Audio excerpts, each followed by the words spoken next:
말씀 호세아 5장 1절 2절 함께 같이 읽겠습니다. 제사장들아 이를 들으라. 이스라엘 족속들아 깨달으라. 왕족들아 귀를 기울이라. 너희에게 심판이 있나니 너희가 미스바에 대하여 올무가 되며 다볼 위에 친 그물이 되니라. 패역자가 살육죄에 깊이 빠졌음에 내가 그들을 다 벌어놓으라. 아멘. 숨길 수 없는 죄, 살육이라는 제목으로 함께 은혜를 나누겠습니다. 우리가 4장의 말씀을 통해서 하나님은 그럴지라도 사랑하신 하나님, 요한복음의 말씀을 빌려 표현을 하면 이처럼 사랑하신 하나님, 하나님은 사랑이시지만 또한 공의의 하나님이십니다.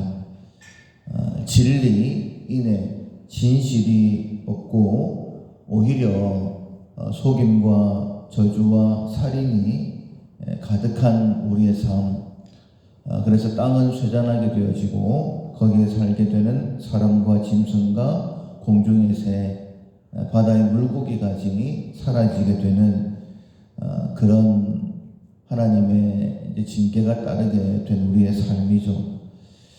그럴 때에 삶이 힘들어지면 회개하고 돌아오면 좋을 텐데 오히려 모든 푸른 나무 아래에서 우상을 섬기고 음행을 했던, 심지어는 은혜의 장소였던 길갈과 베델에서까지 악들을 행하는, 그래서 하나님께서 마지막 방법으로 모든 은혜를 걷어가시겠다, 약속으로 허락하신 그 땅에서 너희들을 쫓아내 버리시겠다, 이렇게 말씀하셨습니다. 그러나 그것이 포기가 아니다라는 것을 우리에게 희망으로 주시는 것이, 유다는 죄를 짓지 말게라. 유다의 계보에서 예수 그리스도가 이 땅에 오시고 우리를 구원하게 되실 것에 대해서 약속을 하셨습니다. 하나님께서 이처럼 신실하게 우리에 대한 하나님의 사랑을 보여주시는데, 그렇다면 이스라엘, 우리의 모습은 어땠을까? 완고한 암소와 같았다, 이렇게 말씀을 하십니다. 완고한 암소와 같이 고집부리면서 죄를 지었고 부끄러운 일을 행함으로 말미암아 하나님께서 우리에게 부끄러운 일을 당하게 하시겠다, 이렇게 말씀하시는 것이 4장의 말씀입니다. 5장에서는 하나님께서 징계하실 수밖에 없는, 우리가 완고한 암소와 같이 하나님께서 아니다 라고 깨닫게 하심에도 불구하고 계속적으로 죄를 짓고 있는, 하나님 앞에 숨길 수 없음에도 불구하고 마치 숨길 수 있는 것처럼 짓고 있는 죄들에 대해서 말씀하고 있는데, 오늘은 첫 번째 죄, 살육에 대해서 함께 말씀을 나누겠습니다. 1절에 보면 제사장들아, 이스라엘 족속들아, 왕족들아, 하나님께서 그들을 부르고 있습니다. 하나님께서 이렇게 부르셨다면 당연히 하나님은 사랑의 하나님이시고 또 은혜 베푸시기를 원하시는 하나님이시기 때문에 하나님께서 이번에는 뭘 좋은 걸 우리에게 주시려나, 이런 기대하는 마음으로 하나님 앞에 귀를 기울일 수도 있을 텐데, 하나님께서 너희들 좀 맞아야 되겠다, 너희들에게 심판이 있다, 이렇게 말씀하십니다. 너희에게 심판이 있나니 그 이유가 너희가 미스바에 대하여 올무가 되며 다볼 위에 친 그물이 됨이라, 이렇게 말씀을 하십니다. 미스바는 요단강 동북쪽 길랏 지역을 이야기를 하고, 다볼은 갈릴리 서남 쪽을 이야기를 합니다. 그러니까 전체를 다 아우를 수는 없지만은 미스바 그리고 다볼이라고 지금 이야기하는 것은 이스라엘을 이야기를 하는 거예요. 너희가 이스라엘에 대해서 올무가 되며 그리고 친 그물이 된다, 이렇게 말씀을 하십니다. 그러니까 짐승을 잡을 때에 이제 올무로 잡죠.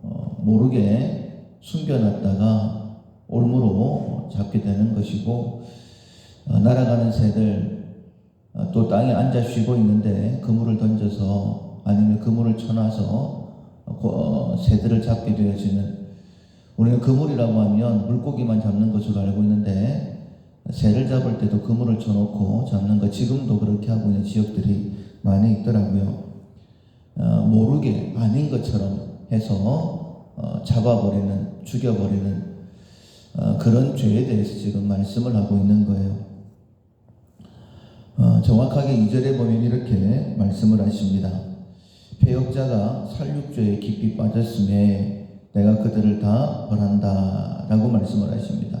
이 패역이라는 것을 좀 쉽게 표현을 하면 반역이다, 그러니까 하나님을 떠난 사람들이다 이렇게 말씀드릴 수 있고, 하나님을 떠나게 되어지면 서로가 서로를 죽이는 살육죄에 제사장들, 이스라엘 족속, 그리고 왕족들이라고 한다면 서로가 서로를 섬겨야 될 그런 존재들인데 오히려 서로를 죽이게 되어지는 그 이유가 무엇이냐면 하나님을 떠났기 때문이다 라고 말씀하십니다.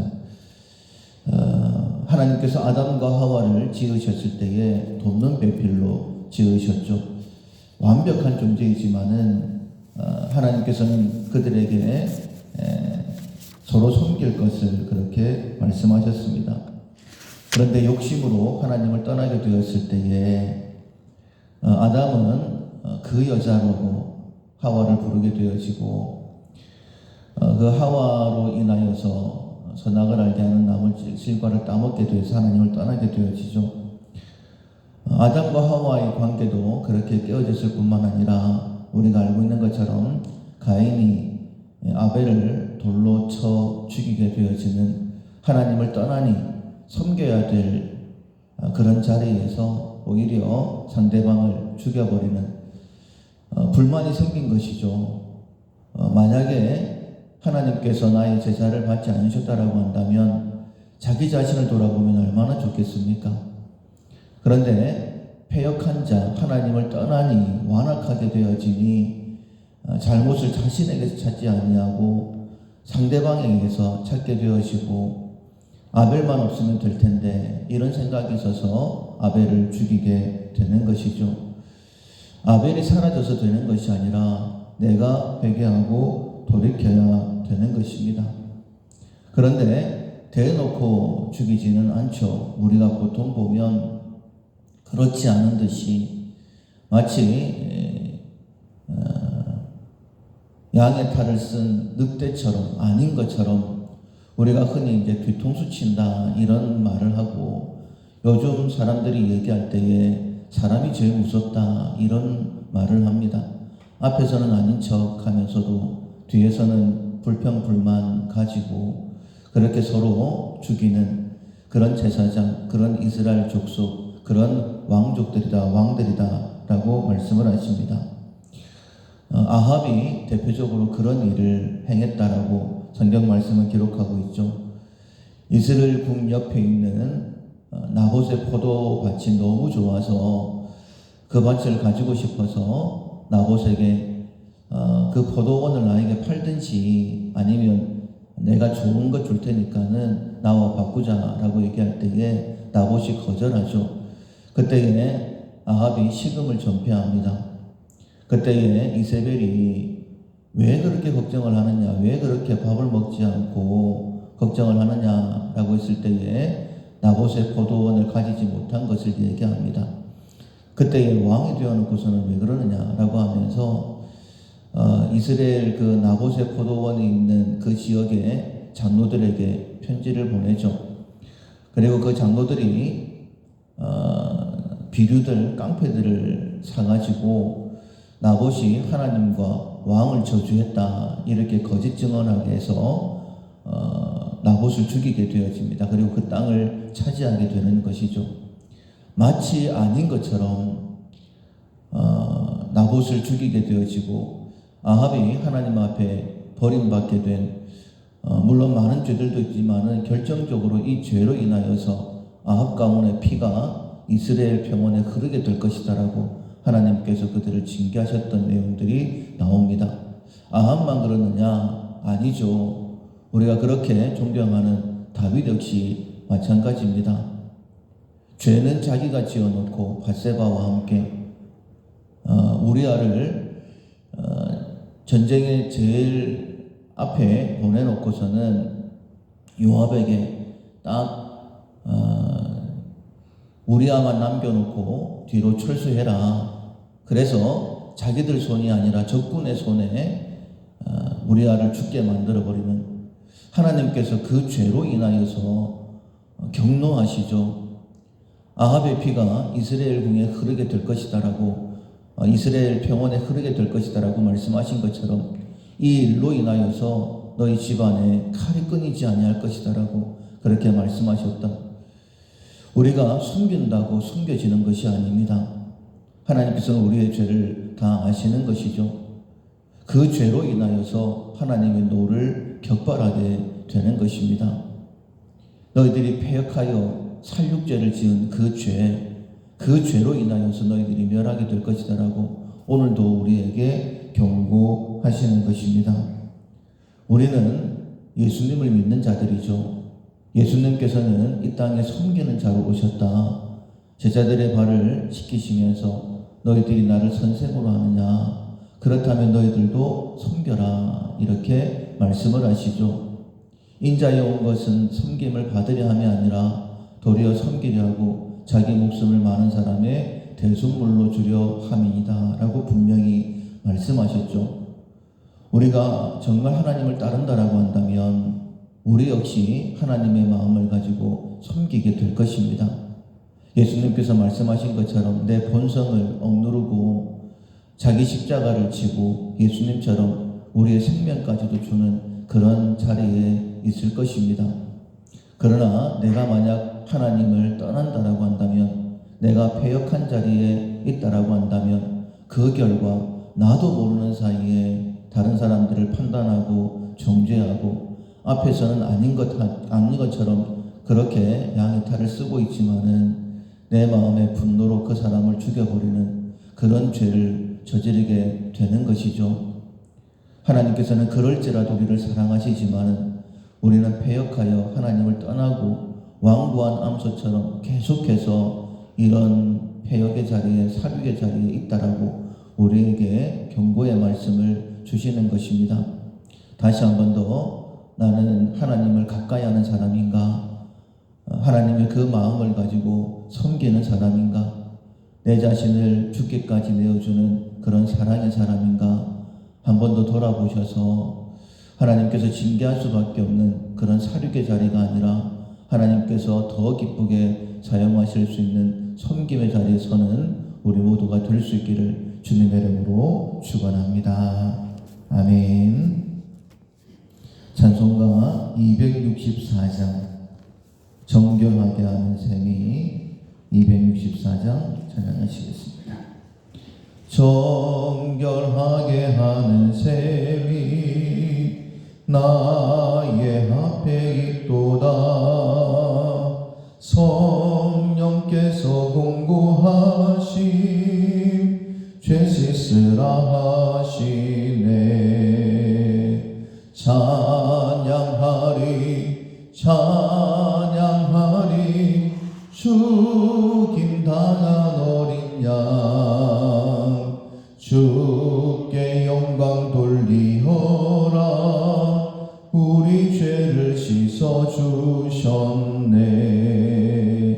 나의 가는 길이 좁고 내 뜻대로 안 돼도 모든 욕심 다 버리고 주만 따라가겠네. 찬양하리 찬양하리 죽임 당한 어린 양 주께 영광 돌리어라. 우리 죄를 씻어주셨네. 나의 마음 제단 위에 불길같이 타올라. 영원토록 찬양하며 주께 영광 돌리어라. 찬양하리 찬양하리 죽임당한 어린 양 주께 영광 돌리어라 우리 죄를 씻어주셨네 한량없는 주의 은혜 나를 영접하셨네 내가 지은 모든 죄와 허물 용서하셨네 찬양하리 찬양하리 죽임당한 어린 양 주께 영광 돌리어라 우리 죄를 씻어주셨네 성부 하나님께 영광 성자 예수께 영광 성령님께 또한 영광 모두 돌려드리세